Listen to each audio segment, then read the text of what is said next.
Don't judge a book by its cover, because you have no idea what that person lives with on a daily basis. You don't know if they are having a hard day. You don't know if they are learning to cope with a situation that they aren't used to. And especially when it comes to visually impaired,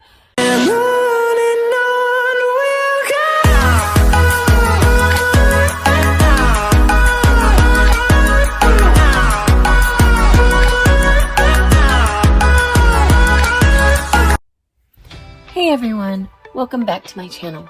My name is JessConstantino, and today I wanted to talk about what it is like living in between two worlds, the sighted world and the blind world. Sometimes when you have partial sight, you don't feel like you belong in either world. You kind of feel like you have a foot in one world and a foot in another.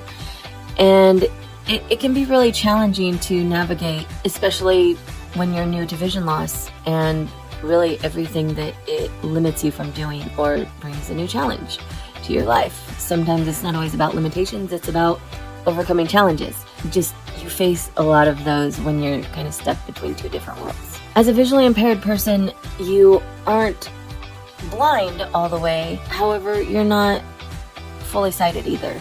And you can't even get to a normal level of vision. 90% of all blind people have some remaining vision left. And that vision varies from person to person and from situation to situation.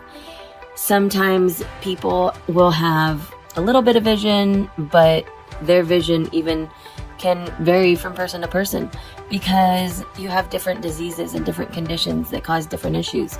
People have different visions that cause different varieties of what they can see.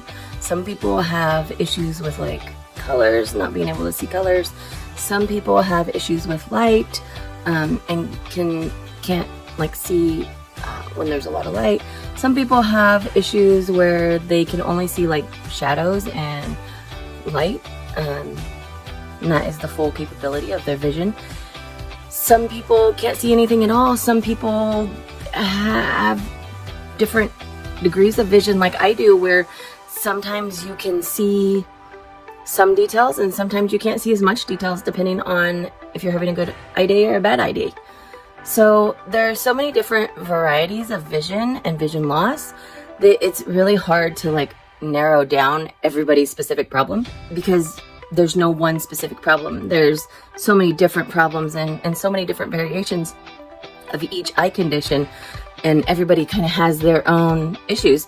So there are very many different varieties of what people can see, even though vision loss is a range from blind to 2400, which means a person who is legally blind sees at 20 feet what a normal person does at 400 feet.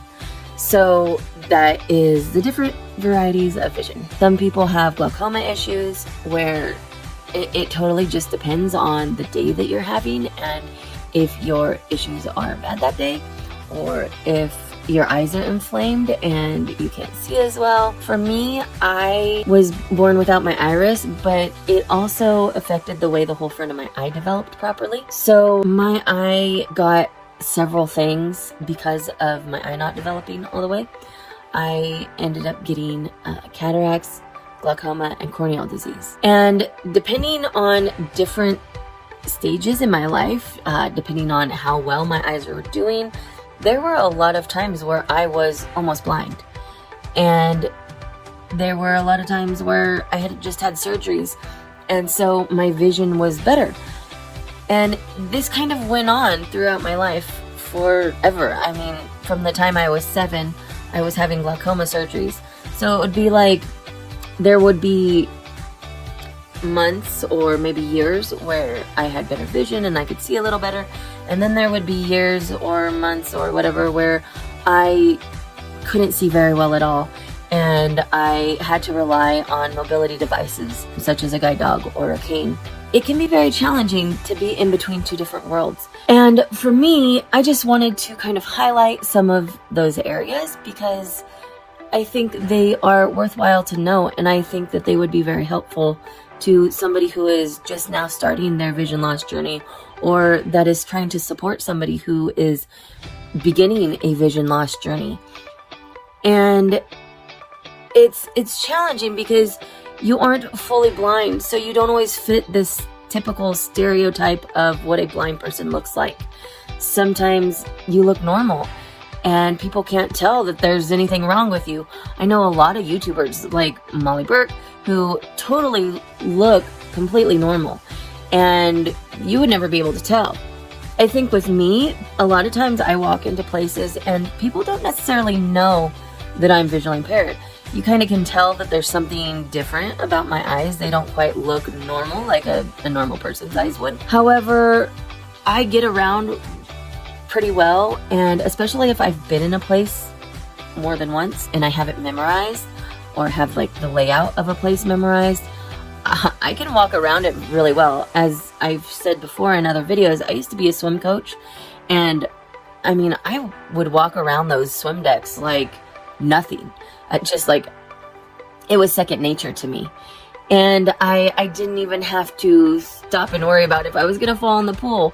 And I would just zoom around, and people were like, how do you do that?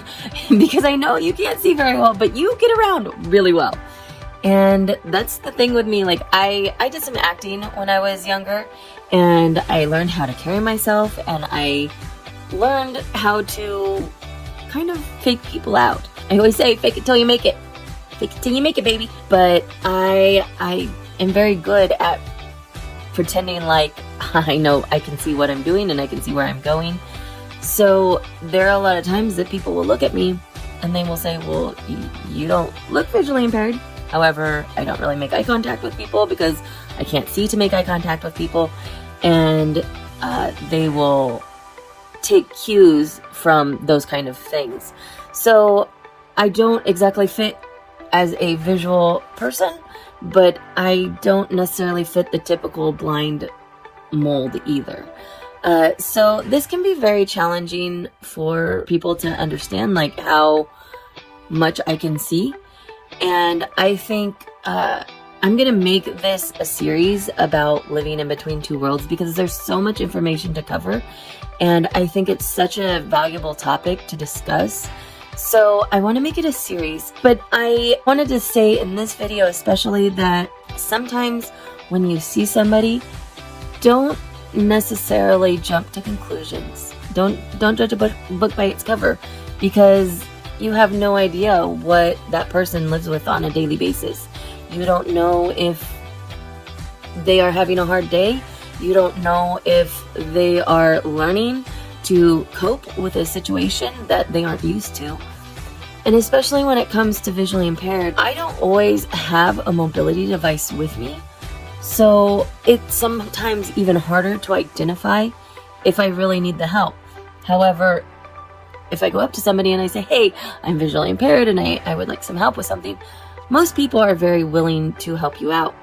However, every once in a while you do get the occasional person that will tell you that you look perfectly abled and you're an able body and you can do anything that anybody else can. And where I would like to believe that, and a lot of times I think that that is true, where I can do anything that anybody else can, with a few exceptions like driving. I can do anything else that anybody else can. If I put my mind to it, I can do anything. However, I still oftentimes need accommodations, and I have bad eye days, and there are days where I can see a lot less than other days. And on those days, I don't always have a mobility device with me because I don't carry one with me constantly. So without a mobility device, I have to speak up a lot more and advocate for myself a lot more than if I was to have a mobility device with me that would kind of point out. But I have also known that even when I have had mobility devices, I still can get, actually, I feel like when I have mobility devices, I've gotten worse discrimination than when I don't have a mobility device. And for me personally, that is why I don't use mobility devices on a regular basis. When I am having trouble with my eyes and I'm having lower vision, I will tend to carry a cane with me. But after I had a guide dog when I was in college and as a young adult, I retired her and I chose not to go back and get another guide dog. And the reason that I chose not to go back and get another guide dog is because I experienced a lot of discrimination with that guide dog. And it was really disheartening. And I didn't deal with it very well. It was a challenge for me that it felt very personal because it was a situation that I couldn't change. I needed a guide dog to be a service animal to help me. And I was looked at, people would come up to me in public places and say, "What are you doing here with that dog? You're not allowed to have that dog in here. You look perfectly fine. You don't have any vision problems at all. You can't have that service animal in here." And where managers and supervisors of stores and restaurants tended to understand the laws and would help me out, that wasn't always the case. A lot of times waiters and hostesses and people that work in grocery stores or, they don't always have training on how to deal with somebody with disabilities. So you do not always get the help and the accommodations just because you have a guide dog or have a mobility device. There are a lot of times where you really have to advocate for yourself and say, "No, hey, I have a problem, I need help." And that can be very hard for some people to speak up for themselves. And I feel like the blind community as a whole needs to start speaking up for ourselves, bring more awareness to our lives and what we need and our accommodations. Because the more you can spread awareness, the better people can understand that haven't encountered these kind of situations or dealt with anybody that had vision issues. And a lot of people that have normal vision, they can't even imagine what it is like to not have vision or to have limited vision or to have low vision. They don't understand the concepts behind it because we live in a very sighted world and people are used to having vision to get around, to communicate, to read. Our vision does so much for us. So when somebody doesn't have vision, it brings a lot more challenges to your life. So I just think it's really important to spread the word and get it out there so that people understand how better to help us. And also so that people that are going through their low vision journey can figure out how to better adapt to the situation and how to speak up for themselves and how to get the accommodations that they need. So I'm going to start a series about what it's like living in between the blind world and the sighted world. And I hope you all will join me for this fun journey and come along with me and just learn some new facts. And hopefully you'll get something out of it and hopefully you'll enjoy it. And I appreciate it so much, you guys. I love to see the support that I have and how much my channel is growing. It just means so much to me. If you like this video, please don't forget to give it a thumbs up. And if you're new here, please don't forget to subscribe because it really helps out me and my channel. If you aren't new here and you've seen other videos, welcome back. I'm so happy that you're here and you're enjoying the content. And don't forget to leave a comment below if you have any questions or you want to see any topics discussed. Or if you have something to add to the conversation, please leave a comment or try to contact me on one of my other social media sites. And I will be happy to answer any questions or record any videos that anybody would like to see. So thank you all so much for watching and being a part of this one. I will see you all in the next video. Bye.